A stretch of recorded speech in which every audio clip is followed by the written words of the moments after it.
Video ini hanya untuk mereka yang punya logika. Bagi yang tidak punya logika, skip aja. Hari ini saya akan membahas kasus Saiful Mujani, salah seorang ilmuwan politik terbaik Indonesia yang kini dilaporkan ke polisi. Dia dilaporkan ke polisi oleh Presidium Kebangsaan 08 atas dugaan penghasutan dan makar.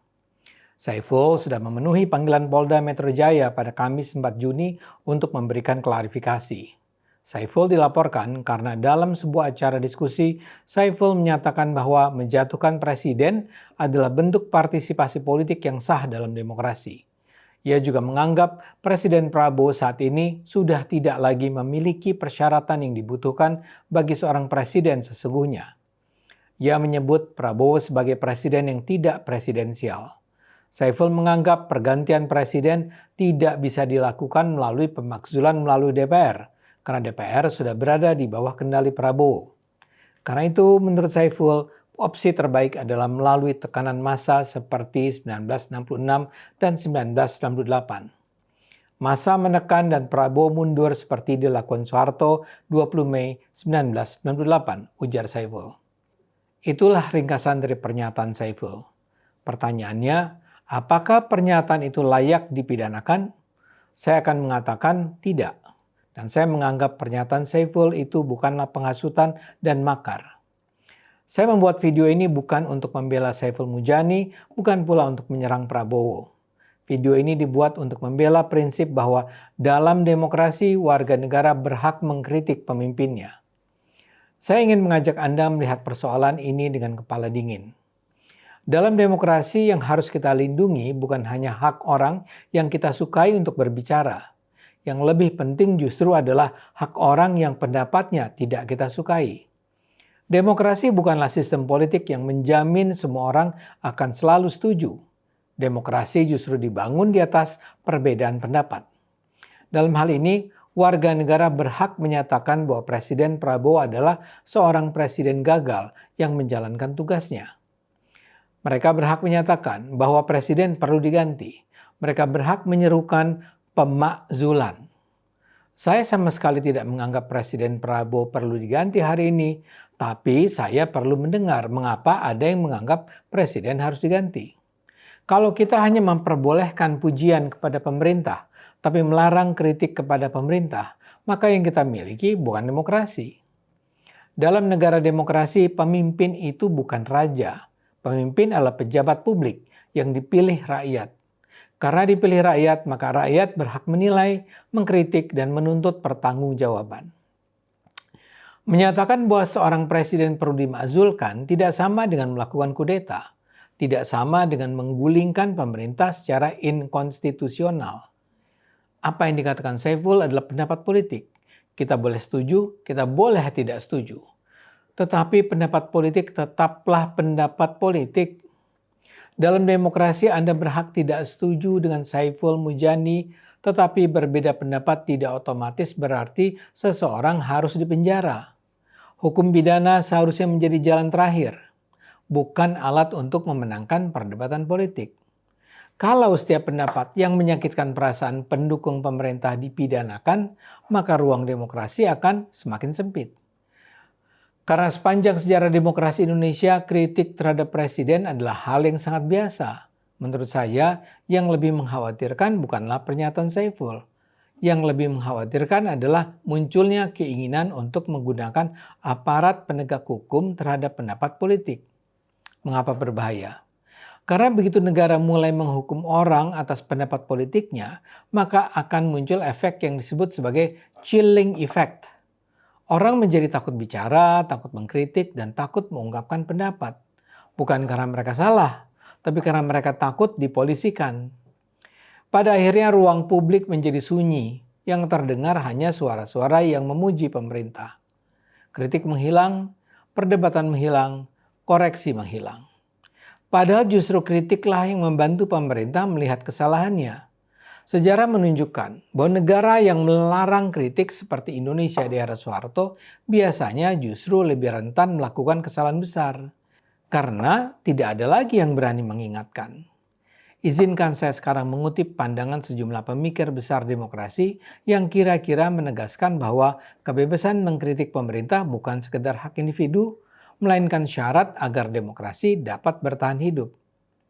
Saya mulai dari John Stuart Mill dari Amerika Serikat yang bisa disebut sebagai salah satu pembela kebebasan berbicara paling terkenal dalam sejarah.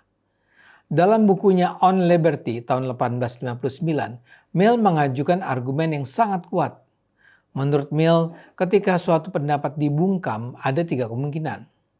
Kemungkinan pertama, orang yang dibungkam ternyata benar. Kalau demikian, masyarakat kehilangan kesempatan mengetahui kebenaran. Kemungkinan kedua, orang yang dibungkam ternyata salah. Tapi justru dengan mendengar pendapat yang salah, masyarakat bisa memahami mengapa pendapat lain lebih benar. Kemungkinan ketiga, kedua pihak sama-sama memiliki sebagian kebenaran. Kalau salah satu yang dibungkam, masyarakat kehilangan kesempatan memperoleh gambaran yang lebih lengkap. Mill menulis, jika seluruh umat manusia memiliki satu pendapat dan hanya satu orang memiliki pendapat berbeda, umat manusia tidak lebih berhak membungkam orang itu daripada orang itu berhak membungkam seluruh umat manusia. Gagasan Mill sangat relevan dalam kasus Saiful. Taruhlah pendapat Saiful salah. Tapi pendapat itu harus tetap didengar, didebat, dan dijawab dengan argumen lain yang lebih tepat. Itu bukan cuma lebih adil, tapi juga memperluas wawasan kita. Saya juga ingin mengutip sastrawan terkemuka George Orwell. Dia bilang, jika kebebasan berarti sesuatu, maka itu berarti hak untuk mengatakan kepada orang apa yang tidak ingin mereka dengar. Kalimat ini sangat penting. Kebebasan berbicara bukanlah hak untuk mengatakan sesuatu yang semua orang setujui. Kalau semua orang setuju kan ya tidak ada masalah. Kebebasan berbicara justru diuji ketika seseorang mengucapkan sesuatu yang membuat penguasa atau pendukung penguasa marah. Tokoh lain yang layak didengar adalah Karl Popper. Menurutnya, kritik adalah mekanisme koreksi kesalahan. Menurutnya, tidak ada manusia sempurna dan tidak ada pemerintah yang selalu benar. Karena itu, masyarakat harus memiliki ruang untuk menunjukkan kesalahan penguasa. Kalau kritik dilarang, kesalahan pemerintah tidak pernah terkoreksi. Saya bisa mengutip lebih banyak lagi pandangan tokoh-tokoh terkemuka yang bicara soal arti penting kemerdekaan bicara. Tapi saya harapkan dengan hanya 3 pernyataan di atas, Anda sudah bisa memahami mengapa suara keras seperti yang disampaikan Saiful bukan saja bukan ancaman bagi demokrasi, tapi justru sangat penting bagi demokrasi. Saiful sama sekali tidak menghasut, sama sekali tidak mengajak masyarakat melakukan pemberontakan.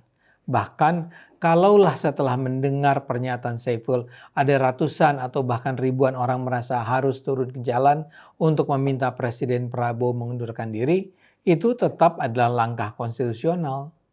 Aksi massa berkelanjutan di tahun 1966 yang akhirnya menjatuhkan Presiden Soekarno adalah tindakan konstitusional. Demonstrasi besar-besaran tahun 1998 yang akhirnya memaksa Presiden Soeharto mundur adalah aksi konstitusional.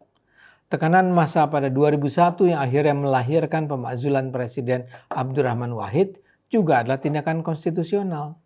Itu semua bukan makar, bukan kudeta. Saiful mungkin membayangkan tahun ini akan terjadi aksi serupa, tapi itu adalah harapan yang juga konstitusional. Saya terus terang tidak setuju dengan pendapat Saiful. Saya menganggap Presiden Prabowo adalah kepala negara dan kepala pemerintahan yang sangat-sangat layak memimpin Indonesia sampai 2029 atau bahkan 2034. Saya percaya pendapat Saiful tidak akan mendorong aksi massa untuk menurunkan Presiden Prabowo. Tapi saya percaya Saiful tetap sepenuhnya berhak berupaya menggalang people power untuk menentang pemerintah Prabowo. Menurut saya, demokrasi diuji bukan ketika kita melindungi pendapat yang kita sukai, tetapi ketika kita melindungi pendapat yang membuat kita marah. Prabowo adalah tokoh politik yang telah berpuluh tahun berada dalam arena politik nasional. Dia sudah berulang kali kalah dan juga menang. Dia sudah menghadapi kritik yang jauh lebih keras daripada yang disampaikan Saiful Mujani. Karena itu, para pendukung Prabowo yang tidak setuju dengan Saiful, jawablah dengan argumentasi. Presiden yang kuat tidak membutuhkan lawan-lawannya di penjara. Presiden yang kuat cukup membiarkan rakyat menilai sendiri siapa yang lebih masuk akal. Mudah-mudahan polisi Indonesia akan memiliki semangat membela demokrasi yang serupa dan para cendekiawan Indonesia bisa tetap bebas mengutarakan pandangan-pandangannya.